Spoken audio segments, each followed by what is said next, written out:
welcome back to Knitting with QueerJoe. It's been a really busy time for me these days, and mostly it's been related to the blog. A while back I had converted over my weblog from blogger.com, which is now a Google property, to WordPress, which I serve up on my own web server that I purchased through a web service site. But when I did that, what I didn't realize was that it converted over my photographs. The link to my photographs still goes to blogger.com.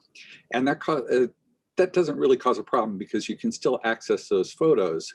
But at one point I realized that eventually those photos are going to go away. And I just got notified recently by Google that any of those photos, if they're still out there and they're over a certain size limit, are going to go away in the June timeframe of this year.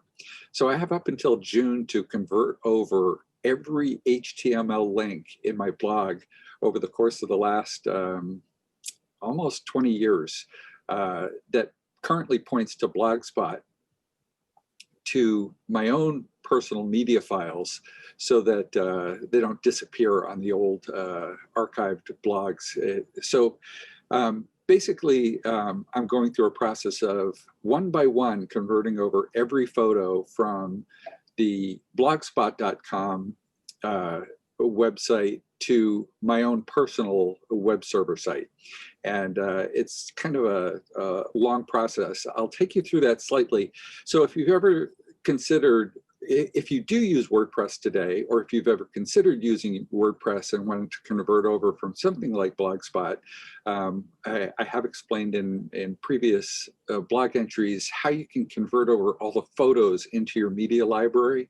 But what I haven't found is an easy way of doing it. So I'll show you my kind of complex process of converting over Blogspot photos into the QueerJoe.com server photos. So this is basically the way that I go through all my former blog entries that still have photographs on Blogspot. I actually start at my own website at QueerJoe.com, and I use the search feature and actually search for the term blogspot.com. When I do that, it lists all the blog posts in my history that still have the term blogspot.com in them, which is a good indicator that some of the photographs that I'm using in that blog post are done from the times when I was on Blogspot and still stored out on Blogspot. So if I open that in a new window, you'll notice that since I'm signed into my WordPress account for QueerJoe, I can just go up here and click on Edit Post. And I can fix a few things while I'm at it. Since there is no title, formal title, I take the title that I applied to this blog post and put it up correctly into the title section. I also go down and look at all the photographs. And if you take a look at this photograph and edit it, you'll see that it's still on blogspot.com and stored there, so it's actually serving it up from the Blogspot server, which is going to go away. So I take a look at which photo it is, and since I've already converted all those photos into my media file for WordPress, I just have to do a search for this particular photo. So I delete out this one, add media, and do a search on 12/18 since that's the date of that post. December 18th, and this is the merino top, that photo. I can also fix the fact that I can put alternate text and description of the photograph into my blog. It does put in a slightly larger photo than was, but I prefer that. And so you'll see I also have to check out all links. This goes to an Etsy.com account, so I don't have to worry about that, but there are two other photos I need to replace. So again, this is currently served on Blogspot, but it's 12/18/11. So delete out that. 12/18/11, and these are the two photos for Nephew Cardigan.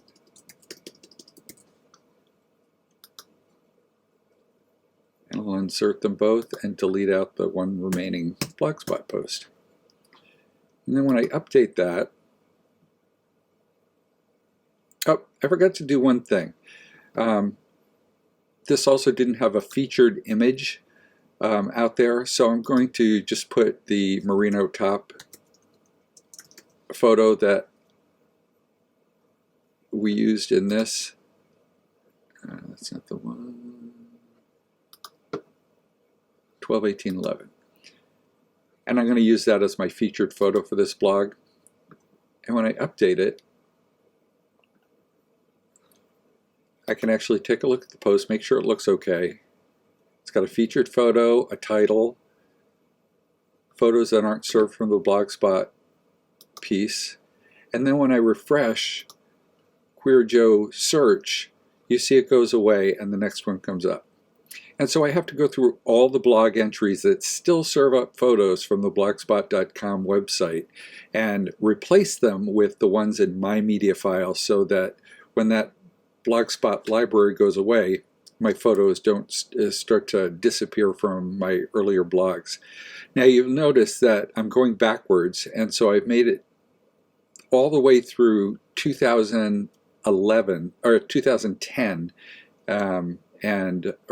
back to 2012. I fixed all the ones from today back to 2012, and I'm starting on 2011.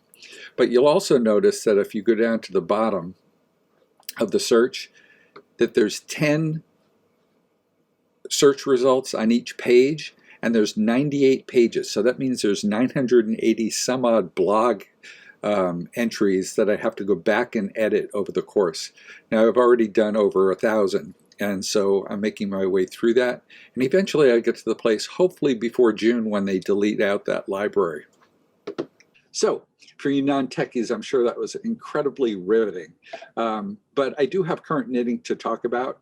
In my last blog entry, I talked about the fisherman's rib cardigan that I'm working on, and I have made progress on the left front section of that. But I kind of mentioned that I hope I don't get distracted. Well, I did get distracted. Somebody, of course, posted a blog entry about a new design, and so I had to go looking for it. I'll talk a little bit about both works in progress.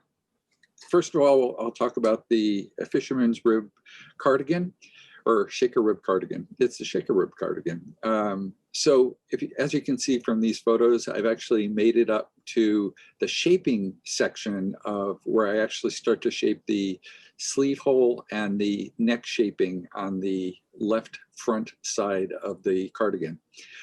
It'll go faster, but it will also take a little bit more concentration. And since I've been focusing a lot of my time on the men's knit meetup on Zoom every day, I didn't think I could really socialize and keep straight in my own mind the decreases I'd have to do that are different on the neck shaping side of the cardigan versus the sleeve hole shaping. And then, of course, Aaron, the other guy who coordinates the men's knitting retreats up at Easton Mountain, had posted a blog entry this past weekend talking about a new hat he's doing. And it's actually called the Jasper Toque. I don't know how Canadians pronounce that word. It doesn't make sense to me. If it's a French word, it should be tuque. But I think they actually pronounce it toque, which makes no sense to me whatsoever. But at any rate, Aaron mentioned in his blog that it takes fingering weight, self-striping fingering weight yarn, and since I had a 50-gram ball of it left over from one of my other projects, I figured I'd try using that for this. I'm not sure if I'll have enough yarn for this, but it's still a fun experiment. And I'll post links to the actual project in comments down below. Thanks for joining me today for Knitting with QueerJoe. It's always a pleasure talking with you all. If you have any comments or questions, feel free to leave them in comments down below.